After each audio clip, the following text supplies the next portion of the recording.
নারী জন্মের প্রথম কান্না থেকে সে যেন শিখে যায় হাসতে হবে, কাঁদতে হবে চুপি চুপি। শৈশব তার পুতুল খেলার, তবুও কাঁধে তুলে দেওয়া হয় দায়িত্বের অদৃশ্য ঝুলি। স্বপ্নগুলো জানালার ধারে বসে থাকে, আর সে শেখে অন্যের সুখে নিজের সুখ খুঁজে নিতে।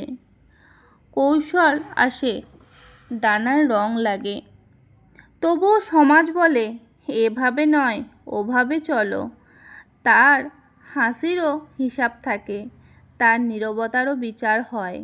একদিন সে কন্যা, একদিন বধূ, একদিন মা। প্রতিটি পরিচয়ের আড়ালে হারিয়ে যায় তার নিজের নাম। তবু সে ভালোবাসতে জানে নিঃস্বার্থ হৃদয়ের ভাষায়। রাত জেগে সন্তানকে আগলে রাখে, মুখ লুকিয়ে নিজের কান্না গিলে ফেলা, সবাইকে শক্তি দেওয়া।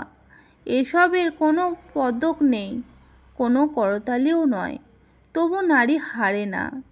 তার চোখে জমে থাকে হাজারো অপূর্ণতার মেঘ, তবু ঠোঁটে ফুটে ওঠে এক চিলতে আশার হাসি।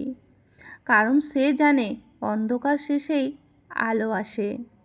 নারী মানে শুধু সহ্য করা নয়, নারী মানে প্রতিবাদ, নারী মানেই সাহস, নারী মানেই নতুন ভোরের সূর্য।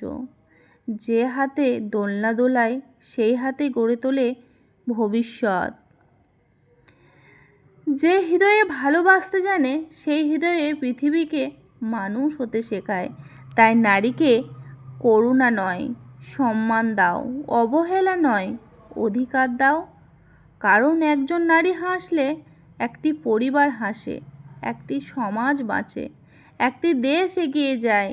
নারী সে শুধু একটি নাম নয়, সে এক অনন্ত শক্তি, এক অফুরন্ত ভালোবাসা, এক জীবন্ত কবিতা। হরে কৃষ্ণ বন্ধুরা, রাধে রাধে। তো তোমাদের আমার এই কথাগুলো কেমন লাগলো অবশ্যই কমেন্ট করে বলে যেও।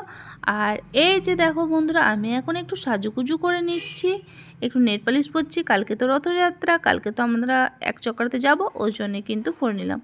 আর তোমাদের যদি আমার এই কথাগুলো ভালো লেগে থাকে অবশ্যই কিন্তু লাইক কমেন্ট শেয়ার করতে একদমই ভুলো না।